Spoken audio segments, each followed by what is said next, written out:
சிவகங்கை நாடாளுமன்ற உறுப்பினர் கார்த்திக் சிதம்பரம் பிறந்தநாள் விழாவினை முன்னிட்டு கோவை ஸ்ரீ சாரதாம்பாள் ஆலயத்தில் சிறப்பு பூஜை நடைபெற்றது.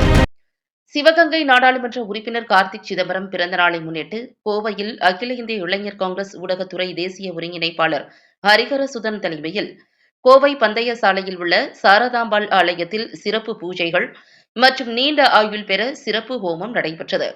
இந்நிகழ்ச்சியில் அந்த பகுதியைச் சேர்ந்த பொதுமக்களுக்கு இனிப்புகள் வழங்கி கொண்டாடினர்.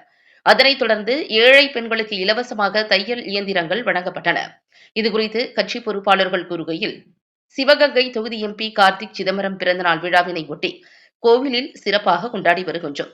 அவர் நீடூழி வாழ வேண்டும் என்று கட்சியினர் சார்பாகவும் எனது சார்பாகவும் வாழ்த்துகின்றோம் என்றார். மேலும் பீகாரில் காங்கிரஸ் கட்சி தோல்வி பெற்றதற்கு அதிமுக முன்னாள் அமைச்சர் ராஜேந்திர பாலாஜி கட்சியை கலைக்க வேண்டும் என்று பேசி வருகிறார். அதற்கு எங்கள் கட்சி சார்பாக கண்டனத்தை தெரிவித்துக் கொள்கிறோம். அதிமுகவை எதிர்த்து மாவட்ட தலைவர் தலைமையில் போராட்டம் நடைபெறும் என்று தெரிவித்தனர். இந்நிகழ்ச்சியில் காங்கிரஸ் கட்சி நிர்வாகிகள், பொதுமக்கள் என சுமார் 100க்கும் மேற்பட்டவர்கள்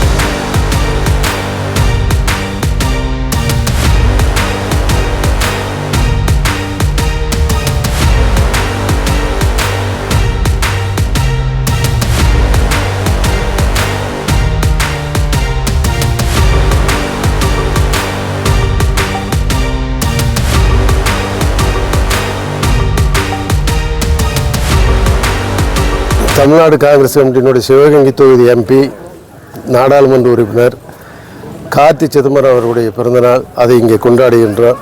முதல்ல அவருக்கு உங்கள் சார்பாக எனது சார்பாகவும் வாழ்த்துக்களை தெரிவித்துக் கொள்கின்றோம்.